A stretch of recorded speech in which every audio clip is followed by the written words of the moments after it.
They thought he was just another passenger trying to sneak into first class.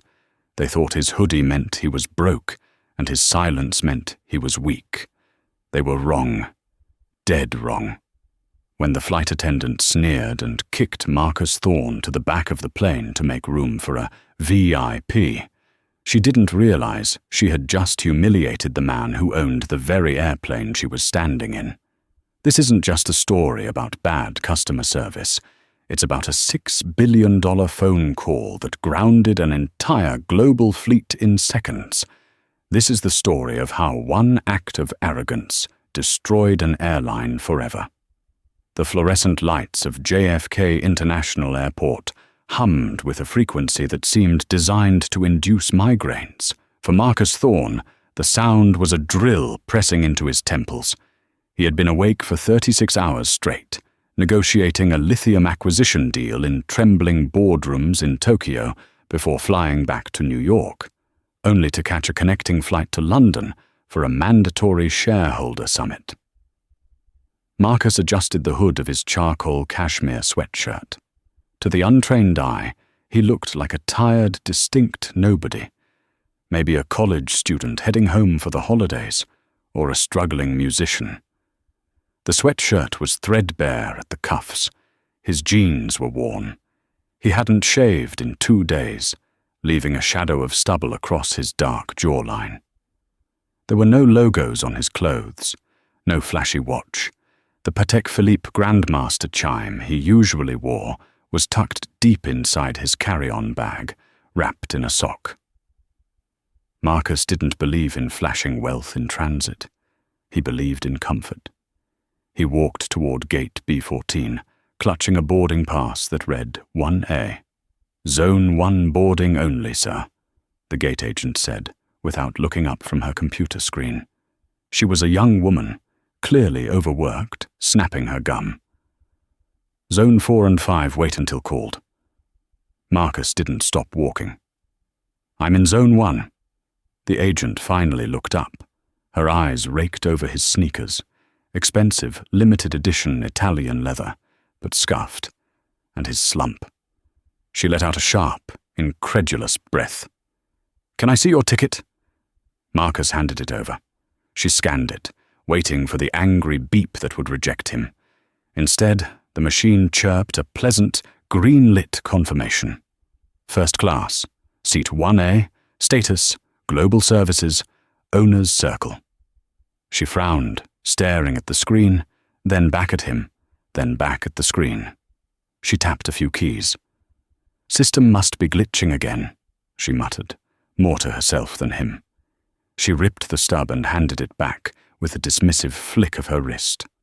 "Go ahead, but don't block the aisle for the business class passengers behind you." "I won't," Marcus said softly. He took the ticket and walked down the jet bridge. He wasn't angry. Not yet. He was too rich to be angry at gate agents, and too tired to care about microaggressions. He was the CEO of Thorne Holdings, a private equity firm that quietly controlled 30% of the global logistics market. If you bought a package online, a Thorne subsidiary shipped it. If you flew on a plane, a Thorne subsidiary likely leased the engine. He just wanted a glass of bourbon, a warm towel, and 6 hours of silence.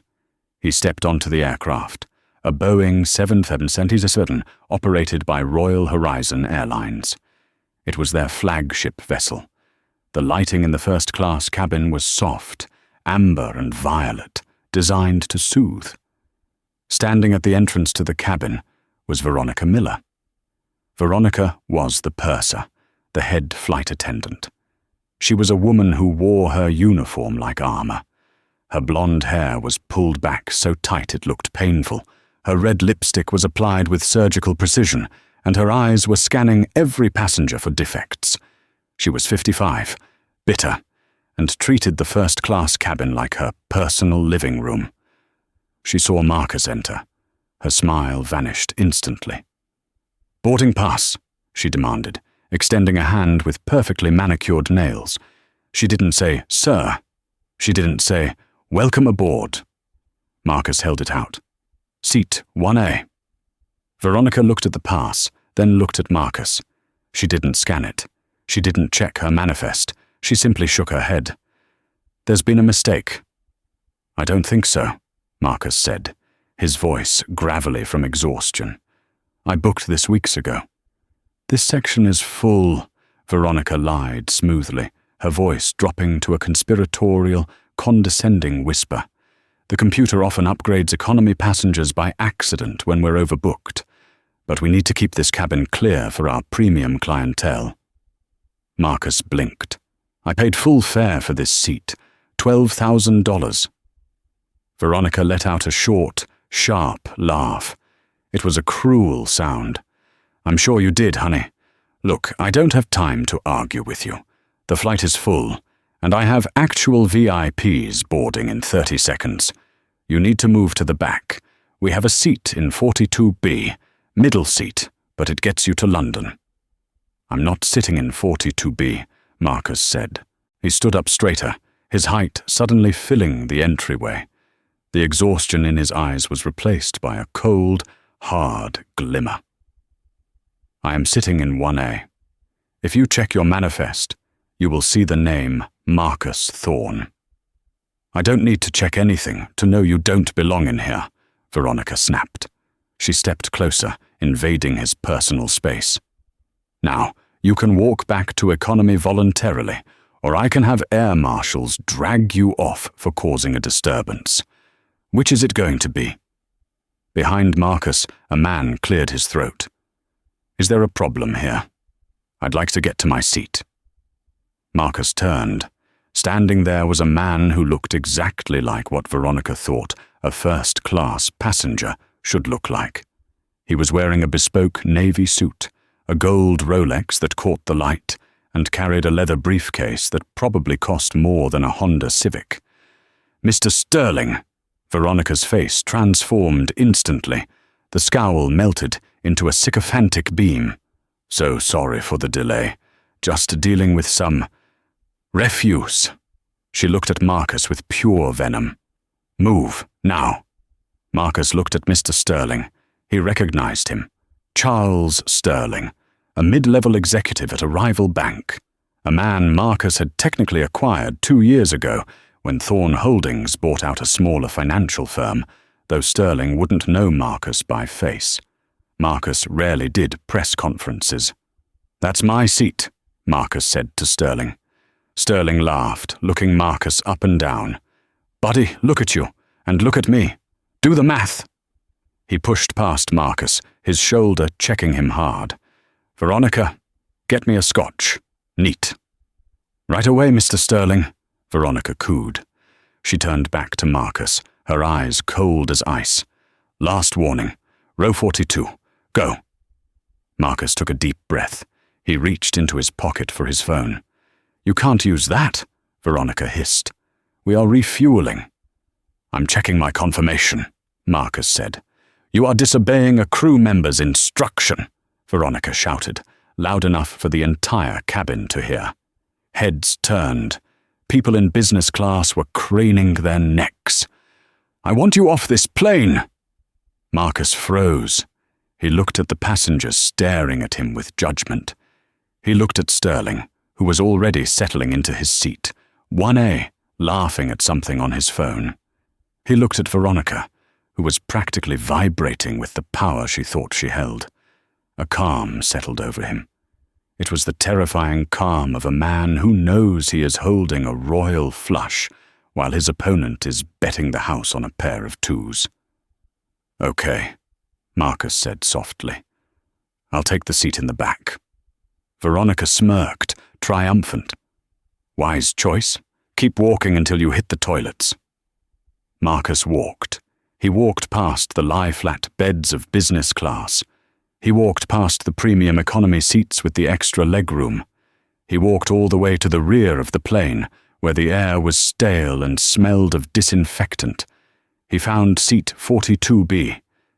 It was sandwiched between a crying baby and a man who was already asleep and snoring, his elbow encroaching 3 inches into Marcus's space. Marcus sat down. He didn't complain. He didn't call the flight attendant. Instead, He pulled out his phone. He unlocked it and opened a secure app marked Apex Leasing, Executive Command. He wasn't going to get mad. He was going to get even. The plane taxied to the runway. Marcus sat with his knees pressed against the plastic seat in front of him. The irony was palatable. He owned the leasing company, Aerosystems, which owned this specific Boeing 777. Royal Horizon Airlines didn't actually own their fleet. Almost no airline did anymore. They leased them. From him. And the lease agreement had a very specific clause regarding the owner's rights and standards of conduct. Marcus typed a message to his chief legal officer, David Chen. Urgent. Pull the master lease agreement for Royal Horizon Airlines. Specifically, I need the clause regarding immediate termination for gross negligence and discriminatory practices against lessor representatives. 3 minutes later, while the safety demonstration was playing on the tiny screens above, 3 dots appeared. David Chen. Marcus? It's 2 a.m. Are you okay? That's the nuclear option. We've never invoked Clause 14B. Marcus. I'm sitting in seat 42B on Flight 882. I was physically threatened and removed from first class by the purser to make room for Charles Sterling. I am being denied service. David Chen. Sterling? From the chaotic merger last year? Wait, you're in economy? On your plane? Marcus. Yes. Prepare the grounding order. I want the notice of default ready to send to their CEO, Gregory Vance, within 20 minutes. Do we still hold the maintenance liens on their fleet? David Chen. We do. We control the engine maintenance software. If we toggle the compliance hold switch at HQ, their onboard computers will register a critical administrative failure. The pilots won't be able to take off, or if they are in the air, they'll be forced to divert to the nearest certified hub. Marcus. Don't divert anyone in the air. I don't want passengers stranded or unsafe, but anything on the ground stays on the ground.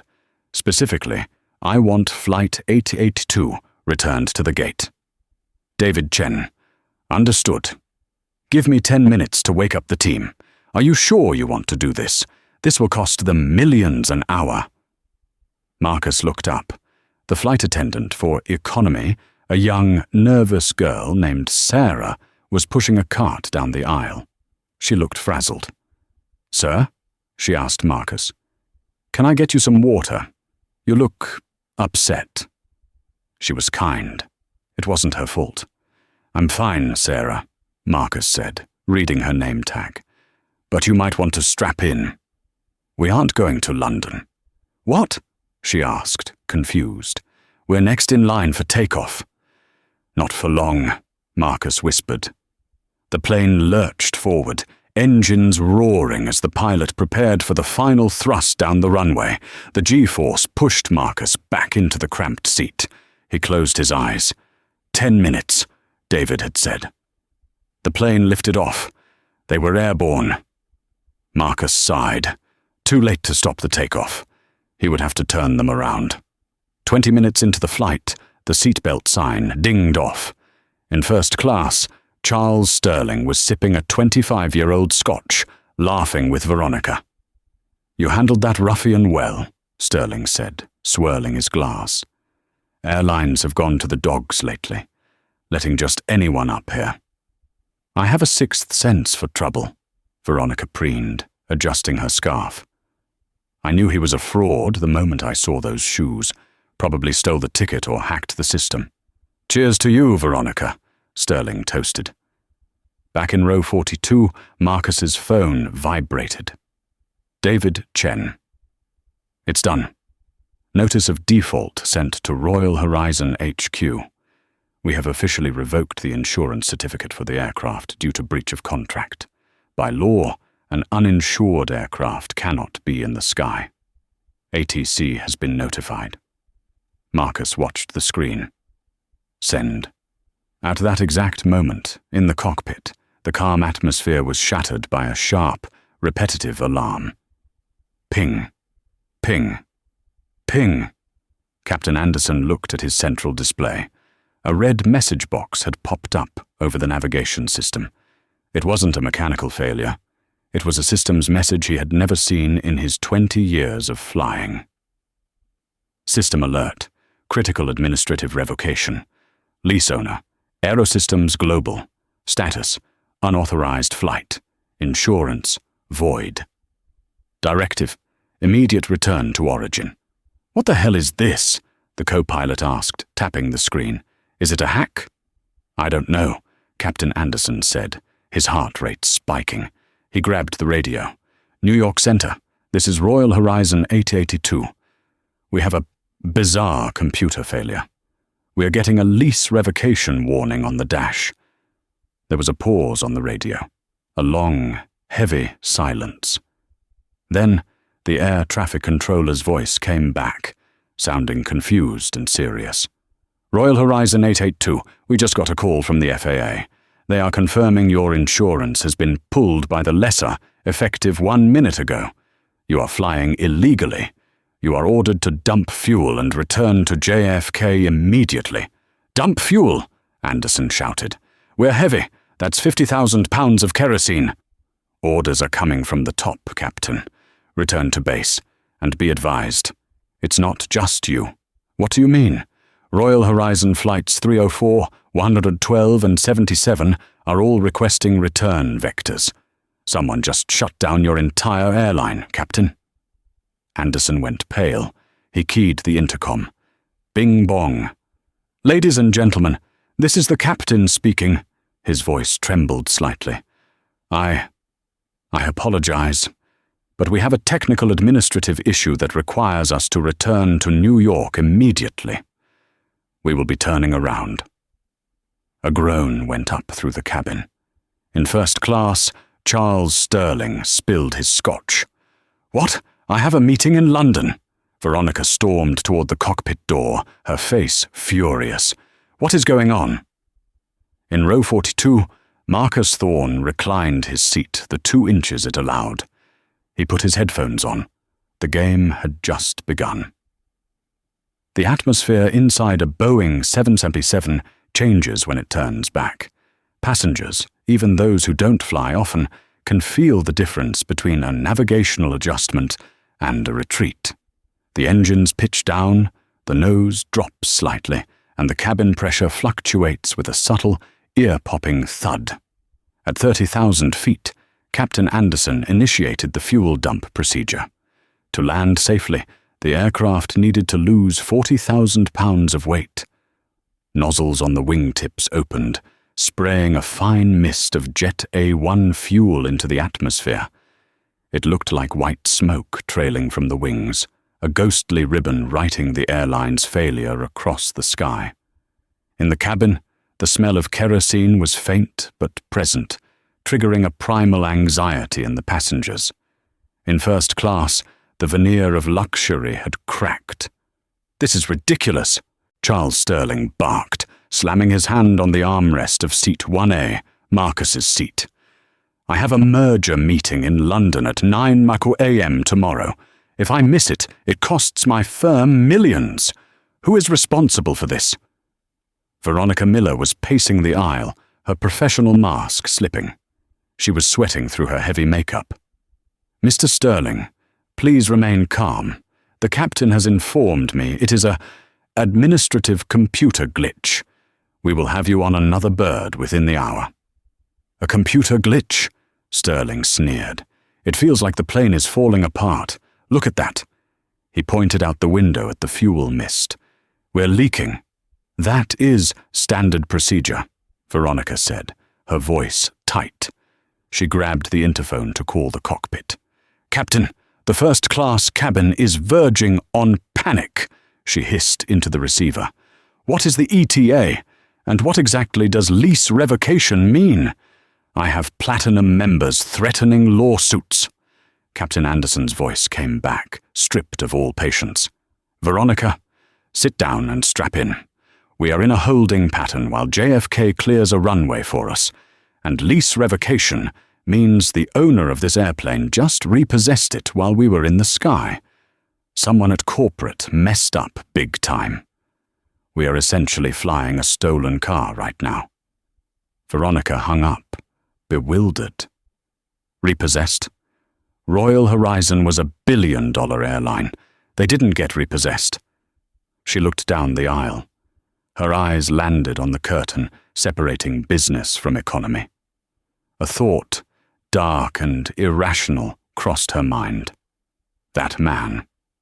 The scruffy one in the hoodie. He had been typing on his phone right before the alarm went off. He threatened me, she thought, rewriting history in her head. He said he was checking his confirmation. Is he a hacker? A cyber-terrorist? She marched through the curtain, past the business-class pods, and into the cramped economy section. The mood here was different. There was no entitlement, only fear. People were clutching the hands of their children. In row 42, Marcus Thorne was calm. He was reading a dossier on his phone about Royal Horizon's CEO, Gregory Vance. He was looking for leverage points, personal debts, board loyalty, recent stock buybacks. "You," Veronica said, looming over him. Marcus looked up, removing one earbud. "Yes?" "What did you do?" she accused, her voice trembling with rage and adrenaline. "I'm sitting in my assigned seat," Marcus said neutrally. "Don't play dumb with me. You were on your phone. You said, 'I'm checking my confirmation,' and 2 minutes later the plane's computer dies? Who are you working for? Is this corporate sabotage?" The passenger next to Marcus, the man who had been snoring, was now awake and looking terrified. "Is he a terrorist?" the man whispered. "Maybe," Veronica said loudly, ensuring the surrounding rows heard. "Sir, I need your phone. Now." Marcus looked at her hand, then up at her eyes. "You are making a mistake, Veronica. A career-ending one. I strongly suggest you walk away and prepare the cabin for landing." "Give me the phone." She lunged for it. Marcus pulled his hand back effortlessly. "Do not touch me." His voice was low, but it carried the weight of a sledgehammer. "If you touch me, I will have you charged with assault in addition to breach of contract." "Sarah!" Veronica screamed at the junior flight attendant who was cowering near the galley. "Get the zip ties. We have a non-compliant passenger who poses a security threat." Sarah, the young flight attendant who had offered Marcus water earlier, shook her head. "Veronica, he hasn't done anything. He's just sitting there." "That is an order!" Veronica shrieked. "No," Sarah said, finding a backbone she didn't know she had. "I'm not restraining a passenger for looking at his phone. Sit down, Veronica. We're on final approach." The intercom dinged. "Cabin crew, take your seats for immediate landing." Veronica glared at Marcus, her chest heaving. "Ground security is meeting this plane. You're going to jail, you piece of trash." She stomped back to her jump seat in the front. Marcus watched her go. He typed one final message to David Chen. "The purser, Veronica Miller, just attempted to assault me. She is accusing me of terrorism to cover her own incompetence. Have the Port Authority police ready.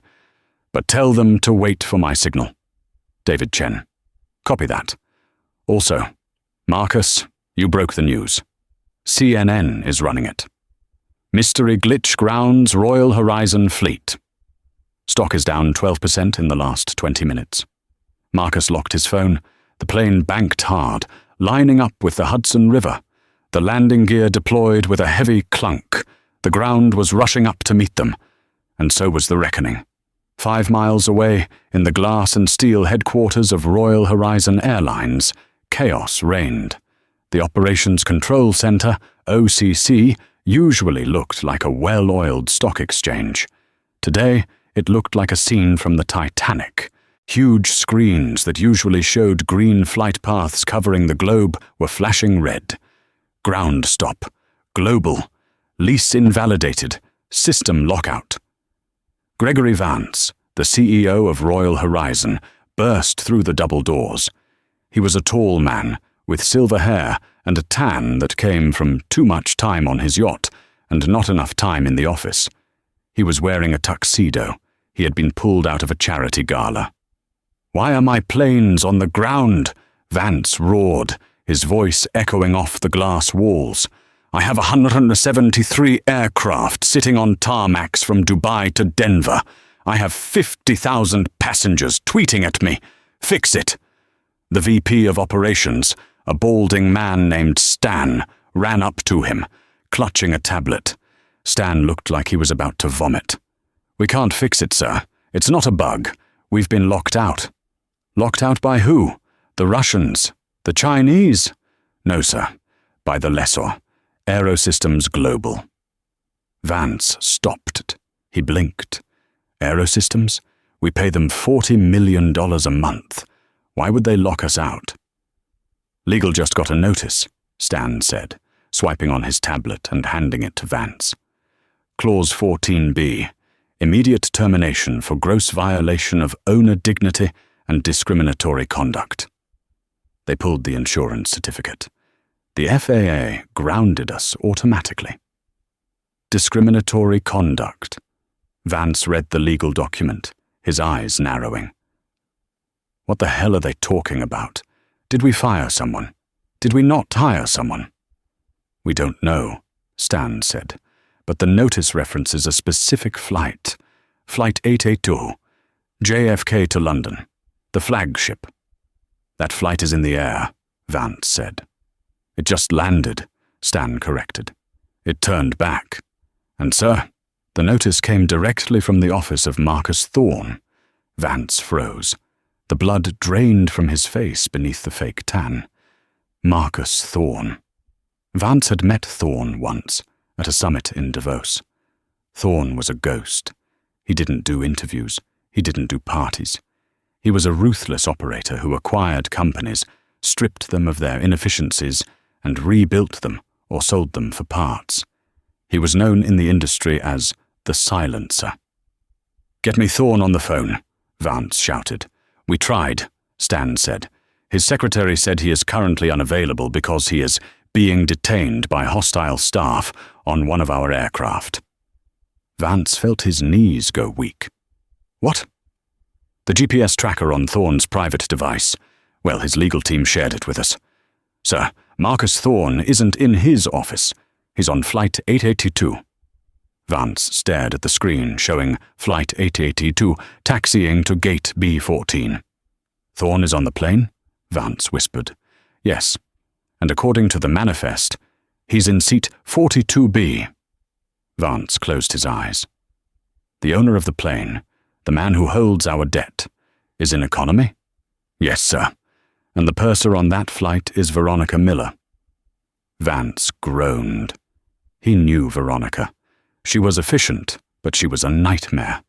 She had 3 HR complaints against her this year, alone for rudeness, but the union protected her.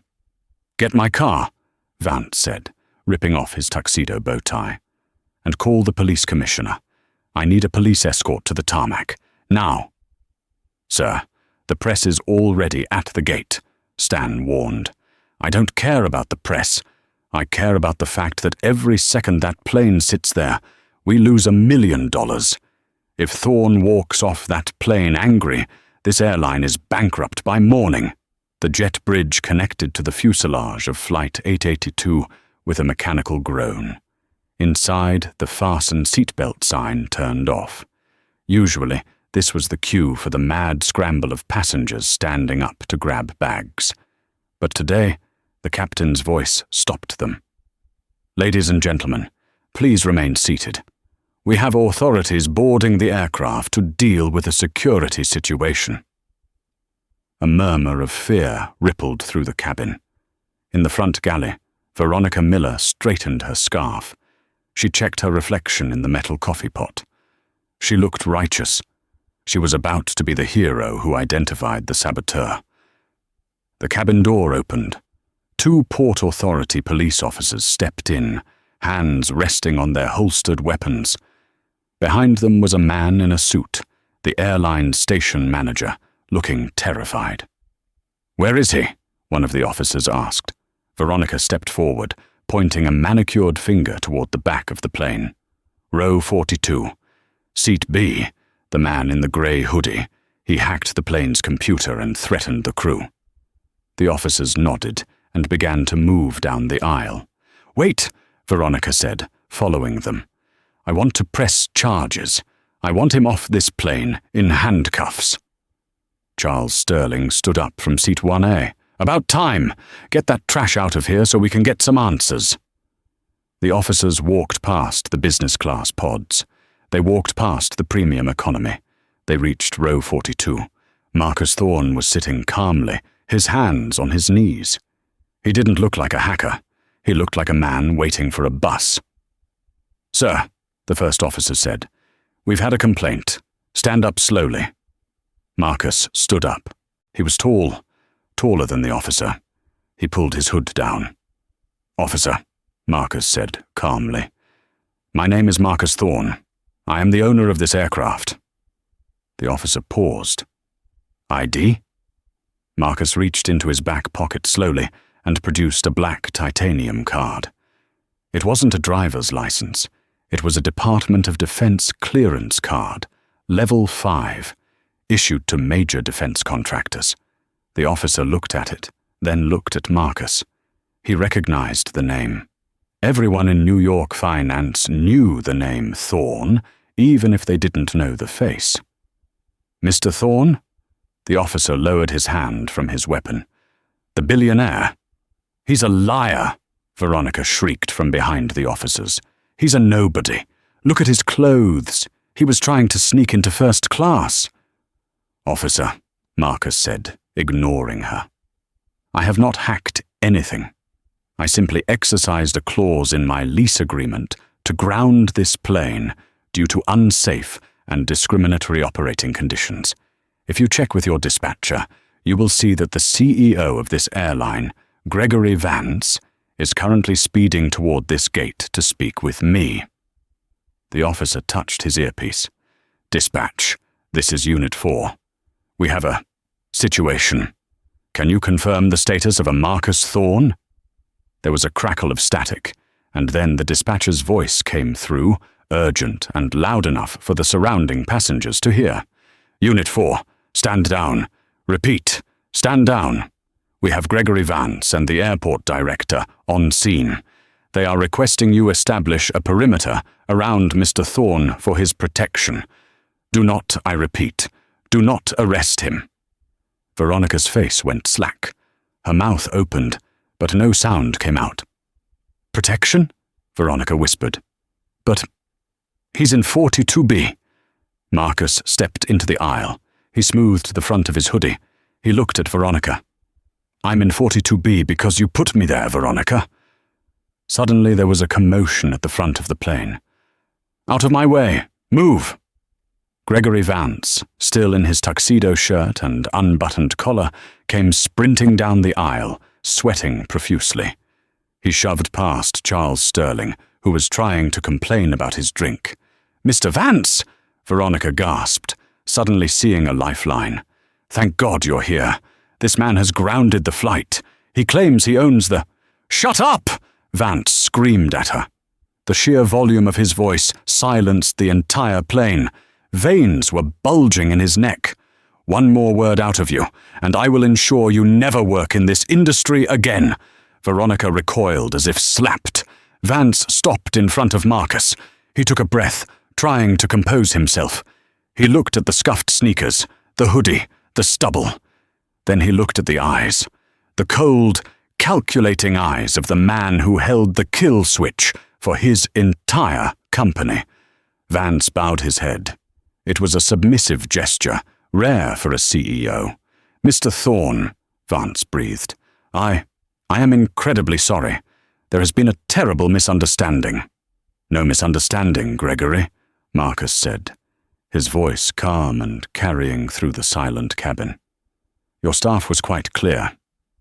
She told me that I didn't look like I belonged in my seat. She told me that first class was for premium clientele." She moved me to seat 42B to accommodate. Marcus gestured to the front. Mr. Sterling. Vance turned to look at Charles Sterling, who was now standing on his seat to see what was happening. Sterling's face had gone pale. He recognized the name now. Thorn Holdings, the company that had bought his bank's parent company. You kicked Marcus Thorn out of his seat? Vance whispered to Veronica, his voice trembling with disbelief. You kicked the man who owns the engines. For a mid-level banker. I didn't know, Veronica stammered, tears welling up. He was wearing a hoodie. He didn't look wealthy? Marcus finished the sentence for her. He stepped closer. That is the problem, Gregory. Your airline judges value based on appearance. You treat people like cattle unless they wear a Rolex. And because of that culture, which you allowed to fester, I have decided that Royal Horizon is no longer a suitable partner for Aerosystems. Please, Vance begged, grabbing Marcus's arm, then quickly letting go. Marcus, please, we can fix this. Don't ground the fleet. You'll bankrupt us in 3 days. Thousands of jobs. The pilots, the mechanics. They didn't do this. They didn't, Marcus agreed. But she did. He pointed at Veronica. And he did. He pointed at Sterling in the distance. And you let it happen. I'll fire her, Vance said instantly. She's gone. Right now. Fired for cause. That's a start, Marcus said. But it's not enough. Marcus pulled out his phone. He opened the camera app. Here is what is going to happen, Gregory. We are going to walk off this plane. You are going to hold a press conference at the gate. You are going to apologize to every passenger on this flight for the delay. You are going to refund their tickets double. Done, Vance said immediately. Done! And, Marcus continued, his eyes locking onto Veronica, you are going to explain to the cameras exactly why the fleet was grounded. You are going to tell the world that Royal Horizon discriminates based on appearance, and then you are going to announce the new mandatory sensitivity training program for your entire staff, which will be overseen by a consultant of my choosing. And you, Gregory, will personally pay for it out of your bonus package. Vance swallowed hard. It was humiliating. It would tank the stock even further. But it was better than bankruptcy. Okay, Vance whispered. I agree. Marcus nodded. Good. Now, if you'll excuse me, I believe my seat in 1A is occupied. I'd like to retrieve my bag. Marcus began to walk up the aisle. The economy passengers, who had listened to the whole exchange, started to clap. It began with Sarah, the nice flight attendant, and spread quickly. A slow, rhythmic applause. Marcus walked past Veronica. She was sobbing quietly, her career in ashes. He didn't look at her. He reached the front. Charles Sterling was standing in the aisle, clutching his briefcase, looking like he wanted to disappear through the floor. Mr. Thorn, Sterling squeaked. I had no idea. I was just... Mr. Sterling, Marcus said pleasantly. I believe you work for First Capital, correct? Yes, sir. I'm having lunch with your CEO on Tuesday, Marcus said, reaching past him to grab his carry-on bag from the overhead bin. I'll be sure to tell him how much you enjoyed my seat. Sterling looked like he was going to faint. Marcus slung his bag over his shoulder. He turned to the open cabin door. Shall we go face the cameras, Gregory? The walk from the aircraft door to the terminal gate is usually a forgotten transition, a 10-second shuffle through a sterile hallway. For Gregory Vance, Veronica Miller, and Charles Sterling, it was the longest walk of their lives. Outside the glass walls of Gate B Yahotin, a media storm had gathered. The news of a billionaire hostage situation involving the owner of the aircraft had leaked to TMZ and Bloomberg simultaneously. Cameras were pressed against the glass. Flashbulbs popped like strobe lights. Marcus Thorne stepped out first. He walked with the easy, loose-limbed stride of a man who had nothing to hide. He still wore his scuffed sneakers and his charcoal hoodie. He looked less like a titan of industry and more like a boxer entering the ring. Behind him, Gregory Vance looked like a dead man walking. His tuxedo shirt was soaked through with sweat. He was frantically typing on his BlackBerry, trying to coordinate a PR statement that wouldn't result in his immediate termination by his own board of directors. Behind Vance stumbled Veronica Miller. She was no longer the iron-fisted ruler of the first-class cabin. She was hyperventilating. Her mascara ran in jagged streaks down her cheeks. She knew, with a sinking dread, that the moment she stepped into that terminal, her life as she knew it was over. And finally, Charles Sterling. He tried to hide behind his leather briefcase, but there was nowhere to hide. As they breached the doorway into the terminal, the noise hit them. Mr. Thorne, did you really ground the entire airline? Mr. Vance, is Royal Horizon solvent? Who is the woman? Is that the flight attendant? Marcus raised a hand. The crowd of 30 reporters, sensing a scoop, fell silent instantly. Marcus didn't shout. He didn't look angry. He looked disappointed. He turned to the cameras. I want to introduce you to someone, Marcus said, gesturing not to the CEO but to the young flight attendant, Sarah, who had timidly followed the group off the plane. Sarah froze, her eyes wide. This, Marcus said, placing a gentle hand on her shoulder, is Sarah. When the plane was grounded and tensions were high, Sarah treated me with dignity. She offered me water. She checked on my well-being. She didn't know who I was. She just saw a human being. The cameras clicked furiously, capturing Sarah's flushed, confused face. And then, Marcus's voice hardened as he pointed a finger at Veronica, who flinched physically. There is Ms. Miller, a woman who saw a hoodie and assumed criminal, a woman who saw skin color and assumed threat. Ms. Miller did not just deny me a seat I paid for. She attempted to have me arrested for terrorism because I dared to check my email. The reporters gasped. Microphones were shoved into Veronica's face. Is that true? Did you profile him? Veronica sobbed, covering her face. I was just following protocol. He looked suspicious. Protocol? Gregory Vance interrupted, sensing the mood of the room. He stepped in front of the cameras, desperate to distance himself from her. That is not Royal Horizon protocol. We value diversity. We value... Gregory, Marcus cut him off. Stop. Marcus turned to the CEO. You have a choice right now. You can issue a press release tomorrow, or you can handle this now. If you want my planes back in the air, if you want the lease active again, you need to show me you are serious. I am, Vance pleaded. I'll do anything. Good, Marcus said, coldly. Then look at her and tell her. Vance hesitated for only a split second. He looked at Veronica. He looked at the cameras broadcasting live to CNN. He looked at his plummeting stock price. Veronica Miller, Vance said, his voice cracking. You are hereby terminated from Royal Horizon Airlines, effective immediately, for gross misconduct and violation of our code of ethics. Surrender your badge. No, Veronica shrieked. You can't. I have 20 years. My pension.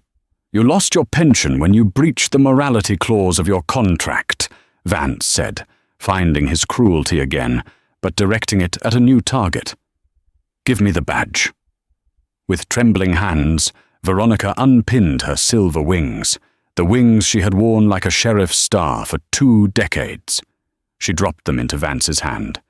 And him? Marcus asked, tilting his head toward Charles Sterling, who was trying to sneak away toward the exit. Hey, Marcus called out. Sterling froze. Mr. Sterling, Marcus said, loud enough for the microphones to catch. I believe you have a meeting in London. I missed it, Sterling muttered, his face beet red. "Thanks to you." "Correction," Marcus said. "You missed it because you stole a seat that wasn't yours. But don't worry, I saved you the trip." Marcus pulled out his phone. "I just got off the phone with the chairman of First Capital. It seems they were very interested to hear why their mid-level executive was causing a global PR nightmare for one of their biggest investors." Sterling's eyes bulged. "You called the chairman?" "I did," Marcus smiled. "He told me to give you a message. He said, 'Don't bother coming to the office on Monday. Your access badge has been deactivated.'" Sterling dropped his briefcase. It hit the floor with a hollow thud. "And one last thing," Marcus addressed the crowd and the world watching at home. "Effective immediately, Thorn Holdings is acquiring a controlling stake in Royal Horizon Airlines. My first act as chairman of the board is to promote Sarah here to head of in-flight customer experience. She will be in charge of retraining the entire staff." Sarah gasped, covering her mouth. "As for the rest of you," Marcus looked at Vance, "get my planes back in the air. You have work to do." Marcus zipped up his hoodie, picked up his bag, and walked through the crowd. The reporters parted like the Red Sea. He didn't look back. The cameras eventually turned off. The reporters packed up their microphones, the satellite trucks retracted their dishes, and the news cycle moved on to the next scandal. But for Veronica Miller and Charles Sterling, the silence that followed the noise was far more deafening than the shouting. For Veronica, the end didn't happen all at once. It happened in agonizingly slow motion. The day after the JFK incident, she tried to enter the crew center to retrieve her personal items from her locker. Her badge, which had opened doors for 20 years, flashed a harsh, unforgiving red. The security guard, a man she had ignored every morning for a decade, stepped forward with a cardboard box. "They mailed this down from HR, Veronica," he said, not making eye contact. "You aren't allowed on the premises." She took the box. It was light. 20 years of service reduced to a stick of deodorant, a spare pair of pantyhose, and a framed photo of a cat. She went to her union representative, a man named Jerry, who had saved her job 3 times before. She sat in his office, weeping, demanding he file a grievance for wrongful termination. Jerry just slid a laptop across the desk. On the screen was the video. It had 45 million views on TikTok alone. It was titled, "Flight Attendant Tries to Arrest Billionaire for Wearing a Hoodie."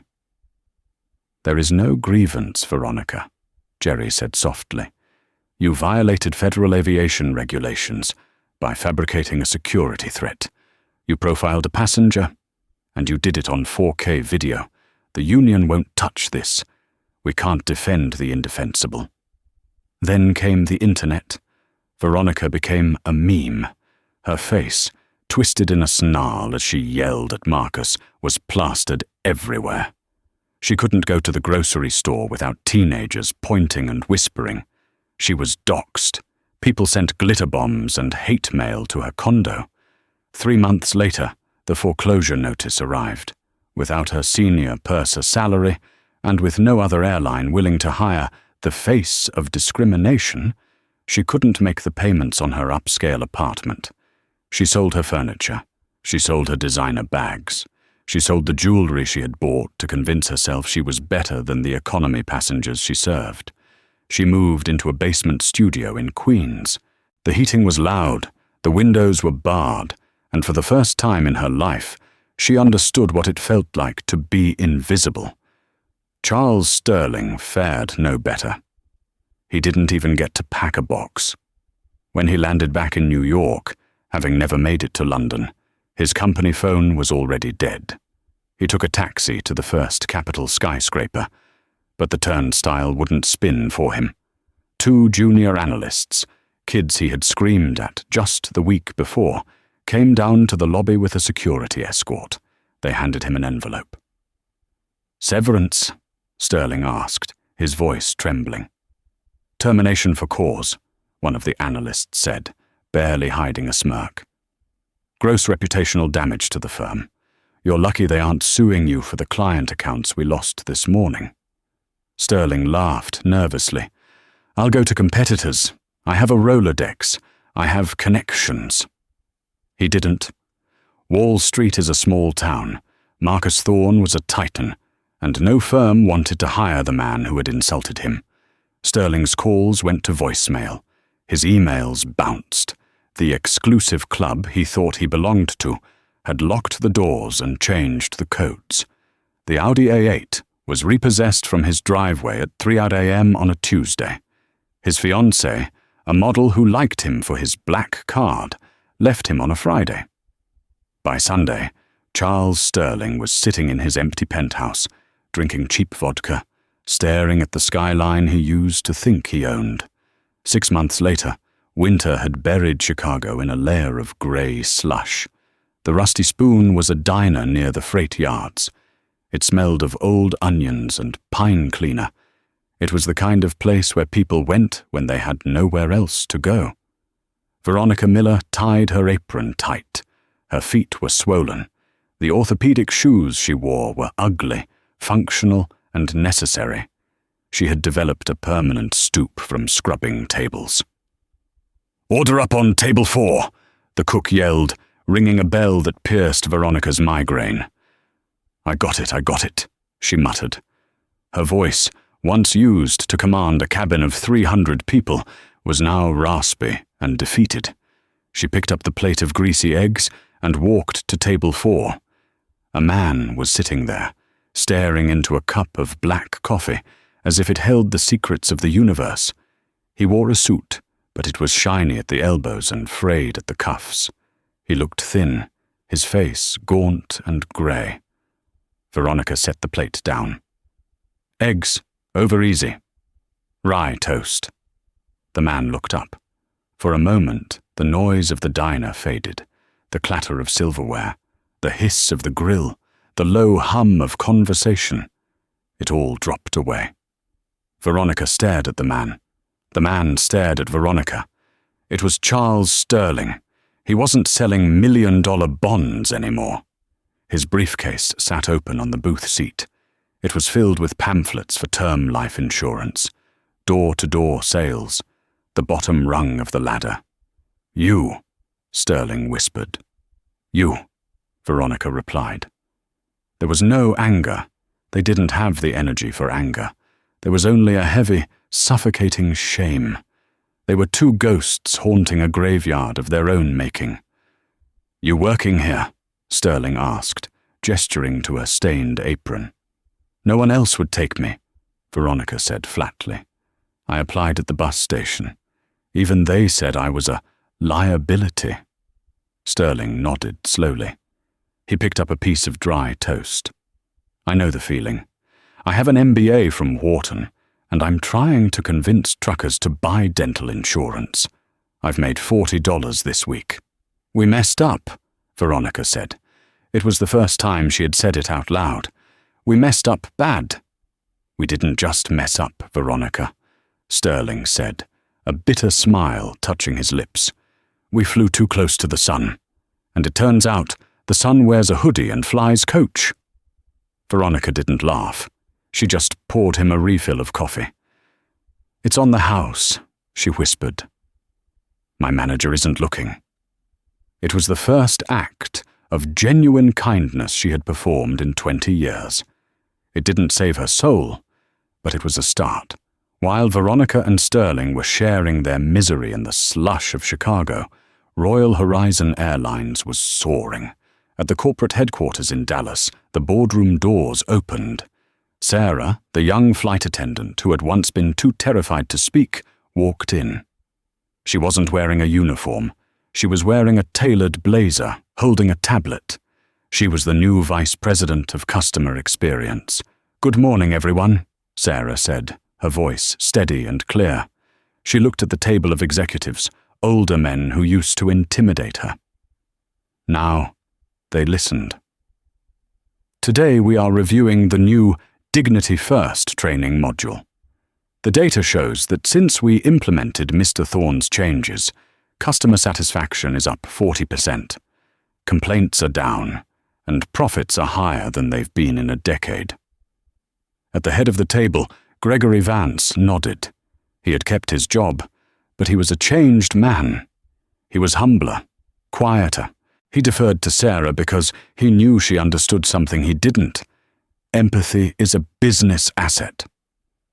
"Excellent work, Sarah," Vance said. "Mr. Thorne will be pleased with the report."